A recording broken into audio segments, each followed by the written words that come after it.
نحمده ونصلي علی رسولہ الکریم اما بعد۔ ترجمے والے قرآن پاک کا صفحہ نمبر 901، 25واں پارہ، سورہ شورى، پہلا رکوع، آیت نمبر 1 تا 6۔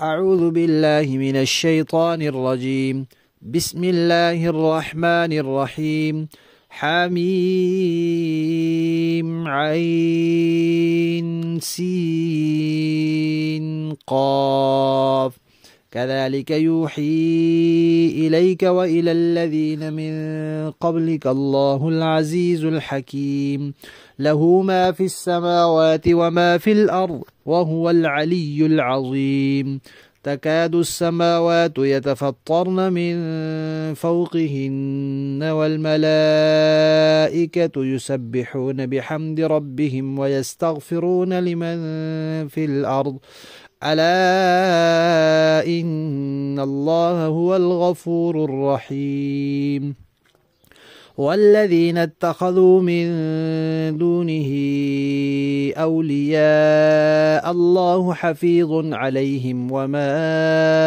أنت عليهم بوكيل صدق اللہ العظیم۔ اللہ تبارک و تعالی نے سورت کے آغاز میں مشرکین کی اس بات کا جواب دیا ہے کہ جیسے اللہ تبارک و تعالی نبی پاک صلی اللہ علیہ وسلم پر وحی بھیج رہے ہیں، ایسے ہی اللہ تبارک و تعالی نے پہلے انبیاء پر بھی وحی بھیجی ہے، اور اللہ تعالیٰ بڑے زبردست ہیں، بڑی حکمت والے ہیں، زبردست ہیں۔ اور آگے فرمایا کہ ہر چیز اللہ کی ملکیت ہے، آسمانوں میں، زمین میں، اور وہ بہت بلند ہیں، بڑے عظمت والے ہیں۔ تو وحی بھی اللہ کی ملکیت ہے، اللہ کی قبض قدرت میں، تو جس پر اللہ چاہتے ہیں بھیجتے ہیں، اور بڑے حکمت والے ہیں، اپنی حکمت کے تحت جس شخصیت کو مناسب سمجھتے ہیں اس کے لیے اللہ نے منتخب فرمایا ہے۔ انبیاء کو جو اللہ نے منتخب فرمایا ہے تو اللہ کا انتخاب ہے، تو اللہ تعالیٰ نے اس میں لوگوں کی حکمت اور مصلحت کا پورا لحاظ رکھا ہے۔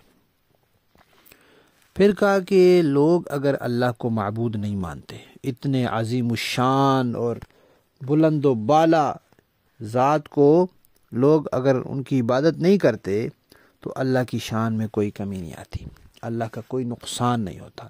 اللہ کی عبادت کے لیے تو اتنے فرشتے ہیں کہ ان کی کثرت سے تو لگتا ہے آسمان پھٹ جائے گا۔ حدیث شریف میں آتا ہے آسمان پر 4 انگلی کی برابر بھی جگہ خالی نہیں ہے جہاں کوئی فرشتہ نہ ہو۔ اتنے زیادہ فرشتے ہیں کہ ان کی کثرت کی وجہ سے ایسے لگتا ہے کہ آسمان پھٹ جائے گا، اور وہ فرشتے اللہ کی تسبیح کرتے ہیں، اللہ کی حمد بیان کرتے ہیں۔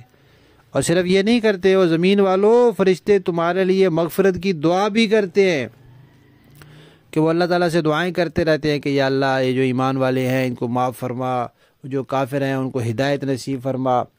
تو پھر ان کی دعاؤں کو اللہ تعالیٰ قبول کرتے ہیں اور مہلت دیتے ہیں انسان کو، ورنہ تو جیسے ہی کوئی نافرمانی کرے فوراً اللہ کی طرف سے پکڑ آئے اور وہ دنیا سے چلا جائے، پھر تو دنیا میں رہنے کا موقع ہی نہ ملے۔ لیکن جو موقع مل رہا ہے اللہ تعالیٰ فرشتوں کی دعاؤں کو قبول کرتے ہیں اور ان کو مہلت دیتے ہیں، اور پھر جب کوئی انسان توبہ کرتا ہے تو اس کی توبہ کو قبول کرتے ہیں۔ اللہ تو بڑے بخشنے والے ہیں، بہت رحم فرمانے والے ہیں۔ پھر یہ فرمایا کہ جو اللہ کی نافرمانی کرتے ہیں کفر و شرک کے ذریعے یا گناہوں کے ذریعے، تو اللہ تعالیٰ ان کو مہلت تو دیتے ہیں، لیکن اس کا یہ مطلب نہیں ہے کہ وہ اللہ کی پکڑ سے باہر ہیں، اور کافر یہ نہ سمجھیں کہ ہمیشہ کے لیے بچ گئے ہیں۔ ان کے سارے اعمال، سارے احوال، ہر چیز اللہ کے علم میں ہے اور اللہ کی گرفت کے اندر ہے۔ جب وقت آئے گا تو اللہ تعالیٰ ان کا حساب چکائیں گے، اور نبی پاک صلی اللہ علیہ وسلم کی ذمہ داری نہیں ہے کہ وہ ان کو منوائیں، منوانا نبی پاک صلی اللہ علیہ وسلم کی ذمہ داری نہیں ہے۔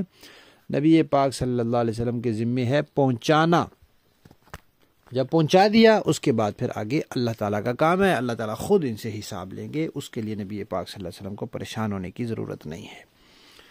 دیکھیے جی، بسم اللہ الرحمن الرحیم، حامیم عین سین قاف۔ کذالک اسی طرح یوحی وحی بھیجتا ہے اللہ تعالیٰ الیکا آپ کی طرف، وَإِلَى الَّذِينَ اور ان لوگوں کی طرف بھی بھیجتا تھا من قبلک جو آپ سے پہلے تھے، یعنی پہلے جو انبیاء تھے ان کی طرف بھی وہی بھیجتا تھا اللہ تعالیٰ۔ اللہ تعالیٰ العزیز جو زبردست ہے، غالب ہے، الحکیم حکمت والا ہے، لہو اسی کے لیے ہے ما جو کچھ فی السماوات آسمانوں میں ہے، وما فی الارض جو کچھ زمین میں ہے، وہو اور وہ العلی بلند ہے، العظیم عظمت والا ہے۔ تکاد قریب ہے کہ السماوات آسمان یتفطرن پھٹ پڑے، من فوقہن اپنے اوپر سے، والملائکۃ اور فرشتے یسبحون تسبیح کرتے ہیں، بحمد ربہم اپنے رب کی تعریف کے ساتھ، ویستغفرون اور وہ مغفرت طلب کرتے ہیں، معافی مانگتے ہیں، لمن ان لوگوں کے لیے فی الارض جو زمین میں ہیں۔ مسلمانوں کے لیے معافی تو یا اللہ ان کو معاف کر دے، اور کافروں کے لیے کیا کہ ان کو ہدایت دے دے۔ الا یاد رکھو، ان اللہ بے شک اللہ تعالی ہوا وہی ہے، الغفور بہت بخشنے والا، الرحیم بڑی رحمت فرمانے والا۔ والذین اتخذوا اور جو لوگ ٹھہراتے ہیں، تجویز کرتے ہیں، من دون ہی اللہ کے سوا، اولیاء اللہ کے ولی، اللہ کے رفیق، یعنی اللہ کے سوا دوسروں کو خدائی میں شریک تجویز کرتے ہیں۔ اولیاء اللہ کے علاوہ اور تجویز کرتے ہیں، اللہ حفیظ علیہم اللہ نگران ہے ان پر، اللہ ہر چیز ان کی دیکھ رہا ہے۔ وما انت اور اے پیغمبر آپ نہیں ہیں، علیہم ان پر، بوکیل نگہبان، یعنی آپ کی ذمہ داری منوانا نہیں ہے، صرف پہنچانا ہے۔ باب محاورہ دیکھیں۔ حمیم عین سین قاف كذلك يوحي إليك وإلى الذين من قبلك الله العزيز الحكيم۔ اے پیغمبر، اللہ تبارک و تعالی جو عزیز اور حکیم ذات ہے، وہ آپ پر بھی اور آپ سے پہلے جو پیغمبر ہوئے ہیں ان پر اسی طرح وہی نازل فرماتا ہے۔ لَهُ مَا فِي السَّمَاوَاتِ وَمَا فِي الْأَرْضِ وَهُوَ الْعَلِيُّ الْعَظِيمُ جو کچھ آسمانوں میں ہے اور جو کچھ زمین میں ہے سب اسی کا ہے، اور وہی ہے جو برتری اور عظمت والا ہے۔ تكاد السماوات يتفطرن من فوقهن والملائكة يسبحون بحمد ربهم ويستغفرون لمن في الأرض ألا إن الله هو الغفور الرحيم۔ ایسا لگتا ہے کہ آسمان اوپر سے پھٹ پڑیں گے اور فرشتے اپنے پروردگار کی حمد کے ساتھ اس کی تسبیح کر رہے ہیں اور زمین والوں کے لیے استغفار کر رہے ہیں۔ یاد رکھو کہ اللہ ہی ہے جو بہت بخشنے والا، بڑا مہربان ہے۔ والذین اتخذوا من دونه اولیاء اللہ حفیظ علیہم وما انت علیہم بوکیل۔ اور جن لوگوں نے اس کے سوا دوسرے رکھوالے بنا رکھے ہیں، اللہ ان پر نگرانی رکھے ہوئے ہے، اور اے پیغمبر آپ ان کے ذمہ دار نہیں ہیں۔ صدق اللہ العظیم۔